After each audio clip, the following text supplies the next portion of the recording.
우선 70년대 한국 사회는 굉장히 그 긴장과 억압적인 분위기 속에서 경제 발전이 이루어지던 그런 시기입니다.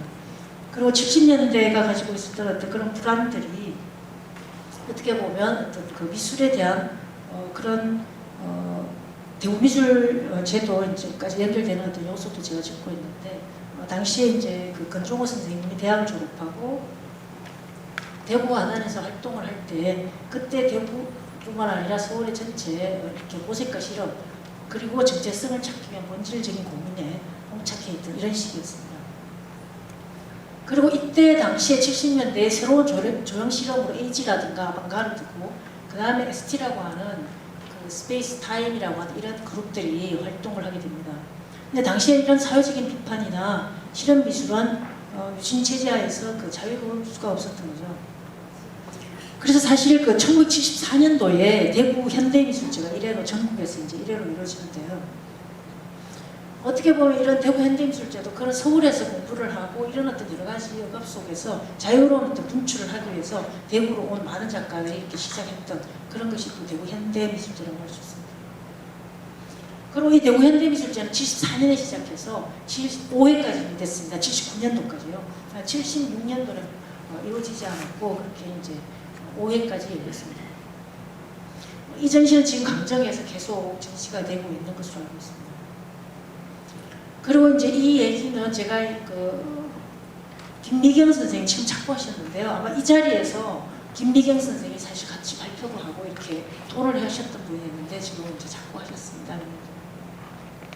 김미경 선생의 이야기는 이제 이 당시 그 이런 70년대에 물밀듯이 쏟아져 들어오는 국외 실험미술들을 수행하면서 그 근거를 파악하고 한국의 상황을 인식하면서 정체성을 찾으려고 노력했던 그런 시기였다라고 할 수 있습니다. 아마도 이런 제가 파란색으로 해놨는 이 부분인데요. 권정호 선생님 역시도 바로 이런 부분에서 정체성을 찾고 또 실험미술이 어떤 유럽이나 그리고 미국에서 들어온 이런 실험미술들에 대한 끊임없는 어떤 그런 갈망이랄까 그런 부분 때문에 아마 미국으로 유학을 가지 않았을까 이렇게 생각합니다. 그래서 이제 권정호 선생님의 어떤 작업의 어떤 그런 그 변화 과정을 제가 몇 가지로 이제 살펴보도록 하겠습니다. 우선 미술대학을 졸업하고 미국 유학을 가기 전 상태에서 이제 어떤 활동을 하셨는지 지금 회고전에 다 나와 있는 어떤 작업들을 제가 중심으로 이렇게 했습니다. 여기에 보시면 여러 가지 어떤 그런 그 고성이라고 하는 주제의 작품인데요. 여기는 이제 오래된 어떤 그런 고성의 어떤 느낌들을 추상적으로 표현하셨는데, 마티에르라든가 이런 질감, 이런 촉각적 질감을 다양한 방식으로 이렇게 표현을 하고 계십니다. 그래서 여기에 보시면은 이제 여기에는 이제 이런 고성, 뭐 형상, 원초 이런 작업들을 합니다. 그리고 그 뒤에 보면 이게 이제 그 형상이라는 작업들이죠. 그래서 이때 문자 추상이나 이런 부분들이 상당히 많이 그 유행을 하거나 그랬을 때 권정호 선생님 역시 이런 문자 추상에 대한 이런 도전들을 하고 있는 것을 볼 수가 있죠. 권정호 선생님이 당시 흐름 속에서 찾고자 했던 것이 무엇인지 권정호 선생님 작품 노트에서 이렇게 잘 이야기가 되어 있습니다. 이게 보시면 뭐 그 동양의 상형 문자에서 보여지는 모든 형의 기본이며 이러한 반복의 확대를 통하여 형이 창조되어지는 것이었다.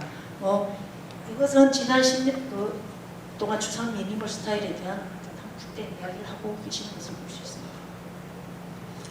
그리고 이제 그 미국 유학 가시기 전에 그 김호경 선생님 많이 발표를 앞에서 하셨는데요. 이렇게 전멸이라든가 뭐 이런 부분을 이렇게 작품들입니다. 원초.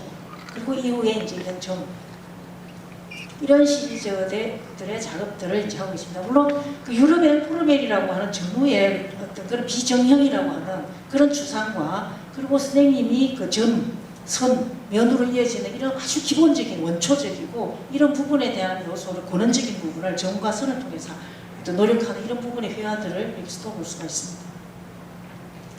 그리고 매우 제가 이번에 전시를 통해서 처음 본 작품인데요. 바보 미장이라는 작품이 있었습니다.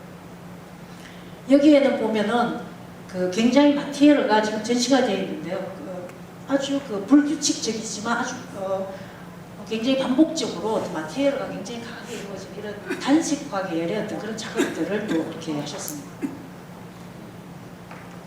그리고 이 지점이 제가 이번에 그 권정우 선생님 해고전에서 주목해 볼 수 있는 지점이라고 생각합니다.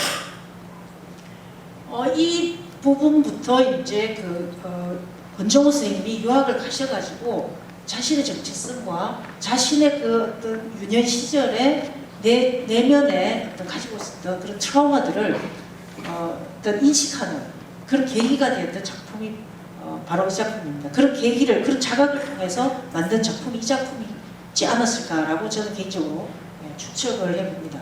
나중에 토론을 통해서 이제 좀 더 작가분과 직접 대화를 나눠보면 좋을 것 같습니다. 이 사고라는 작품은요, 권정우 선생님이 고등학교 시절에 대구에서 실제로 버스를 타고 가다가 소녀가 버스에 치게 됩니다. 그리고 다음 뒤에 권정우 선생님이 타고 있는 버스가 다시 거기를 지나가게 돼요. 그 엄청난 사고를 이렇게 경험을 했던 것이 내면에 어떤 잠재되어 있었던 것들이 미국에 가서 여러 어떤 작품들을, 다양한 작품들을 보면서 그것을 깨울 수 있는, 일깨우는 그런 계기가 되지 않았을까 이렇게 생각합니다. 그래서 권정우 선생님 자신도 작가 노트라든가 이런 부분에서 많은 얘기들을 하고 있었던 것이 시간의 거울이라는 얘기입니다. 어떻게 보면 이 시간의 거울이라는 것은 현재라고 하는 시간에서 우리는 과거와 미래를 품고 있는 것이 바로 현재라는 시간인데요. 그 뉴욕의 유학 시절에 가서 문화적 충격들 속에서 자신이 해왔던 작업과 앞으로 해야 될 작업을 그 현재라는 시간 속에서 고민하면서 그것을 어떻게 녹여내고 그것을 어떻게 표현할 것인가라는 부분에 대한 자기 성찰이 시작되면서 자신의 아픔이라든가 이런 부분들을 찾게 됐다라고 생각합니다. 그러면서 이러한 작품이 이제 나오게 됐습니다. 그리고 이 사고는 바로 이제 뭐 이런 제가 적어놨는데요. 고등학교 시절에 박제된 듯 멈춘 순간을 그리고 또 지우고 싶었던 기억을 덜추어내는, 그러나 이 덜추어낸 이 트라우마가 이 상흔이라고 하는 것이 자신의 작업의 어떤 심표현주의적인 그런 작업을 만드는 이런 동기가 되지 않았는가라고 제가 생각을 하고 있습니다. 그래서 이 권정우 선생님은 80년대, 83년도에 미국에 유학을 가시게 됐는데요. 이런 심표현주의를 회화를 이해하는 가장 중요한 배경은 사실 한국 사회에서도 70년대의 모더니즘과 그리고 90년대 포스트 모더니즘이라고 하는 그 사이에서 굉장히 어떤 다양한 변화들이 만들어지는 어떤 그런 시간이었습니다. 그래서 이때 권정우 선생님은 자신의 어떤 자기 성찰을 통해서 이런 다양한 자화상이나 사고의 작업들을 하게 됩니다. 그 대표적으로 이런 작업들을 볼 수가 있죠. 이게 권정우 선생님이 84년도에 그린 자화상입니다. 굉장히 강렬한 붓터치나 이런 부분들을 굉장히 심리, 생리학적인 효과들, 자신이 가지고 있었던 어떤 트라우마들, 그런 것을 어떤 타자화된 어떤 자기 소개 표출해내는 이런 방식의 어떤 푸른색이 가지고 있는 것은 우울감을 나타내는 상징하는 색이죠. 그런 색에다가 이렇게 붉은 색을 대조하면서 얼굴을 약간의 어떤 형상은 있지만 굉장히 거칠게 추상화되어지는 그런 경계 안에 있는 어떤 그런 작업을 표현을 하고 있습니다. 그리고 그 당시 이 사고에 대한 트라우마의 어떤 반복일 수도 있고 이런 부분을 석판화로까지 이제 이렇게 작업을 해 놓으신 걸 볼 수가 있어요. 그래서 이 석판화로 이 작업을 또 석판의 형식에 맞는 그런 성과, 질감, 그런 색채 표현을 가지고 이제 이런 석판화도 하게 됐습니다. 그렇다면 권정우 선생님이 해골이 의미하는 것이 뭘까? 이런 생각을 제가 하면서 해골이 가지고 있는 이 의미는 사실 권정우의 삶과 예술을 관통하는 상징적인 기호다라고 할 수 있을 것 같습니다. 권정우 선생님이 가지고 있는 어떤 이런 해골의 의미는 사실 긍정적인 것으로 얘기할 때는 두개골이라고 얘기를 하고요. 부정적일 때는, 비판적일 때는 해골이라고 얘기를 쓴다고 하셨습니다. 제가 인터뷰를 한 2차례 정도 했는데요. 그래서 이제 이 해골, 저는 계속 이제 해골이라고 이제 이렇게 적고 있습니다. 그래서 이러한 해골이 가지고 있는 것은 회화적 이미지하고 오브제의 조합, 그리고 스피커에 대한 관심. 그래서 우리가 눈으로 보는 것과 귀로 듣는 것에 대한 어떤 시청각적인 작용들을 심리 생리학적 작용하고 연결하는 이런 작업을 시작을 하고 있는 것을 볼 수 있습니다. 그래서 이 시기에는 이제 그 사운드 84라고 이 작품은 미국 유학 시기에 어떤 오브제 다양한 어떤 그 작업실 근처를 산책하거나 나갔을 때 여러 가지 오브제들을 발견하게 됩니다. 그래서 자신의 어떤 그 오브제를 발견하는 순간에 어떤 자기의 작업으로 이제 끌어온 이런 것이 나타나는데 여기에 작가 노트에 볼 수 있습니다. 예. 스피커를 주워들고 작업실에 와서 보드 위에다가 붙이고 그 보드에 붙이를 하고 그리고 그것이 어떤 십자가에서 재현된 것 같은 어떤 전달의 의미. 그러니까 여기서 십자가는 어떤 상징적인 거죠. 왜냐하면 십자가가 가지고 있는 것은 죽음을 상징하잖아요. 죽음과 부활을 상징하는 거기 때문에 어떤 그 골고다의 언덕에 십자가를 치고 스스로가 몸이 죽어가는 것, 죽을 것을 알면서 그것을 골고다로 나중에 그 선생님의 작품 중에 골고다 시리즈도 있습니다. 그래서 그런 것을 상징하는 그런 것을 우연히 어떤 암시적으로 발견하게 되는 것, 소리와 그런 이미지였습니다.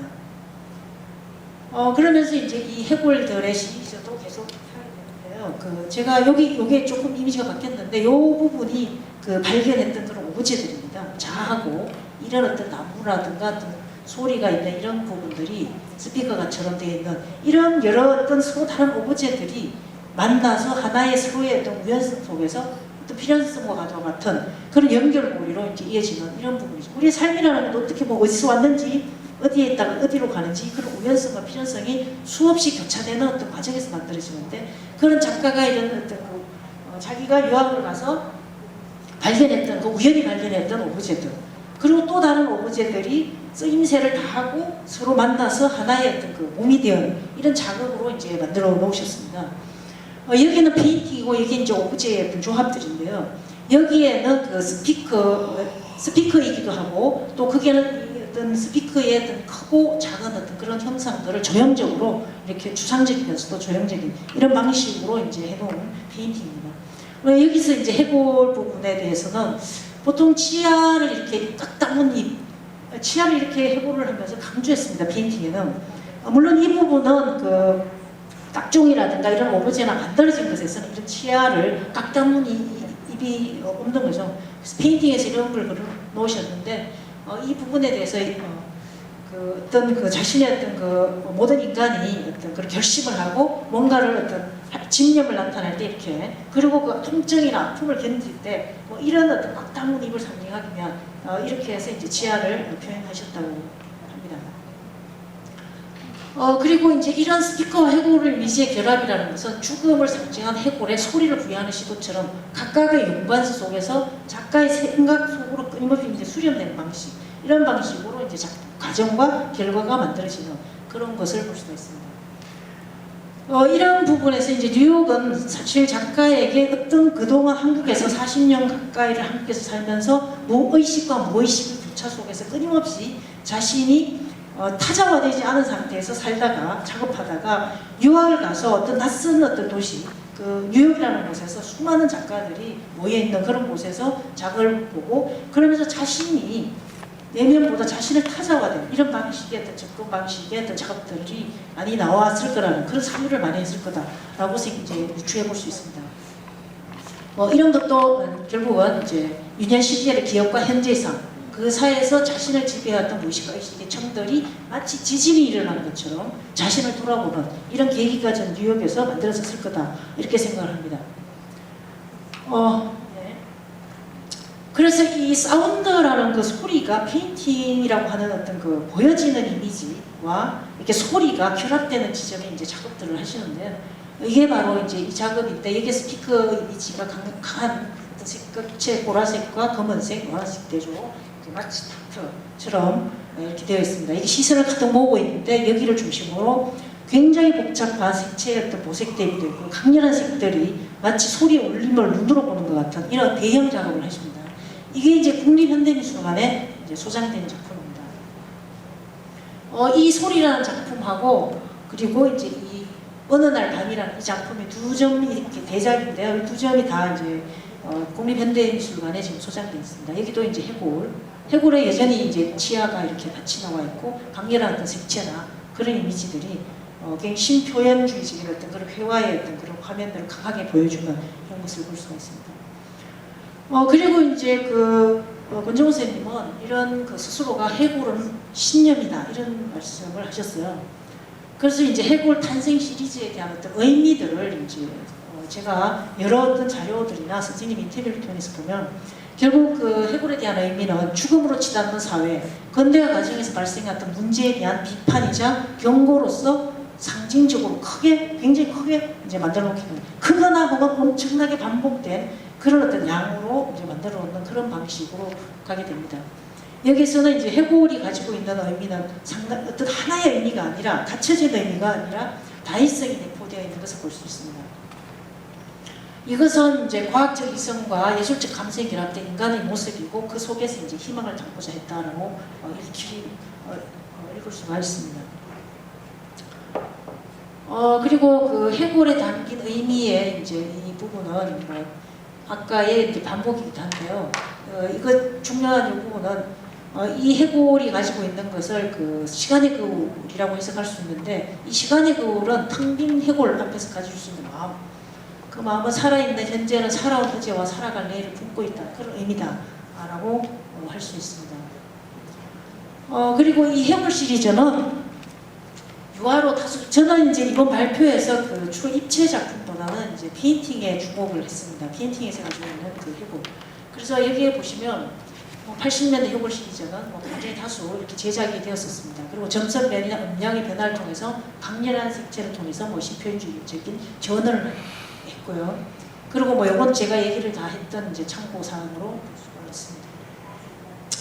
그리고 이제 이 과거와 미래라는 문을 상징하는 해골이 가지고 있는 전언에 대해서 이 작가 인터뷰를 통해서 해놓은 것입니다.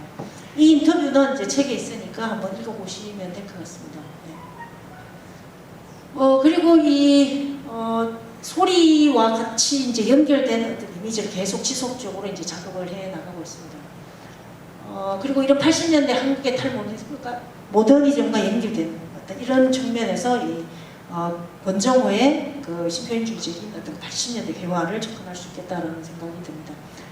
그리고 이후에 유학을 다녀와서 대학 교수로 그리고 고학 양성을 하면서 1990년대 해골 이미지와 표현 방법에 다양한 변화가 이루어지게 됩니다. 그러면서 인간은 무엇이 되어도록 하는가, 동굴, 신문에 그린 해골, 화난 해골, 꼴라주 해골, 인간, 그리고 이런 지속적으로 이 해골에 대한 것을 유학 이후에는 더 다양하게 이렇게 펼치는, 그리고 보다 더 성사적인 이런 요소들을 많이 갖추고 오는 이런 어떤 시리즈를 발견을 할 수가 있습니다. 이 작품은 이제 지금 부산 시립미술관에 이제 인간은 무엇이 되어 어디로 가는가라는 어떤 제목의 해골 작업입니다. 그리고 이제 몇몇 작품들, 동굴이라고 하는 작품이 있고요. 그 다음에 여기 신문에 이렇게 강렬한 어떤 터치들을 검고 흰 어떤 페인팅의 어떤 터치들을 보여주는 그런 작품입니다. 여기도 보면 이제 하난 해골이라든가 그리고 꼴라주 해골, 그리고 인간은이라고 하는 이런 부분. 그래서 이제 80년대 이 한국 미술이라는 맥락 속에서 권정호 선생님을 어떻게 우리가 이해할 것인가라는 어떤 부분을 이제 간단하게 얘기할 수 있는 지점으로 제가 한번 잠깐 정리를 한 겁니다.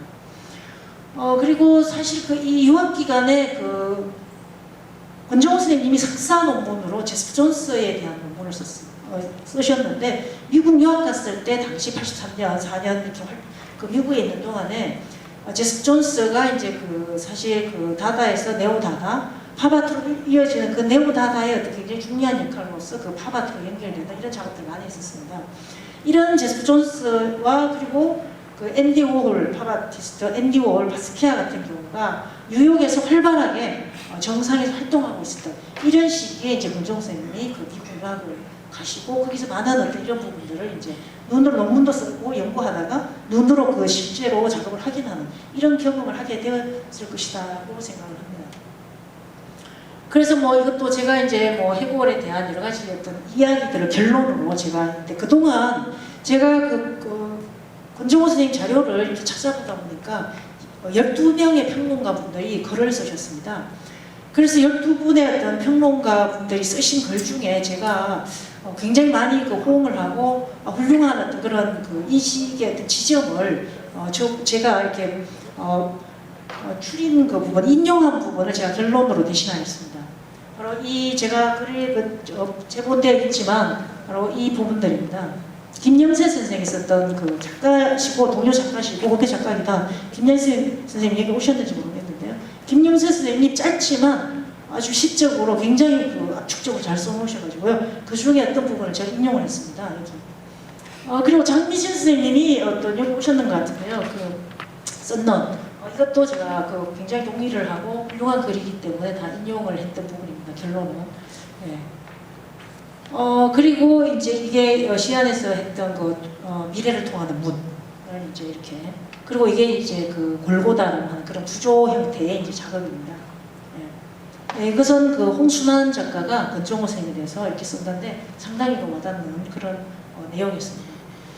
그리고 마지막으로 제가 이야기하고 싶은 것은 죽음을 상징하는 해골, 이 시간의 거울은 작가의 유년 시절에 그 칠성의원에서 보았던 환자의 모습과 의대생이었던 형의 책상에 놓여있던 해골을 보고 자란 작가에게 있어서 일찍이 그의 기억 속에 각인되어 있었을 터입니다. 그 기억 속 해골은 전시를 통해 시간의 거울이 되었고 실존을 자각하는 이 시간의 거울, 그것은 어둠의 빛을 비추듯 과거와 미래가 만나는 장소, 바로 현재의 삶이 아닐까 이렇게 생각하고 있습니다. 예.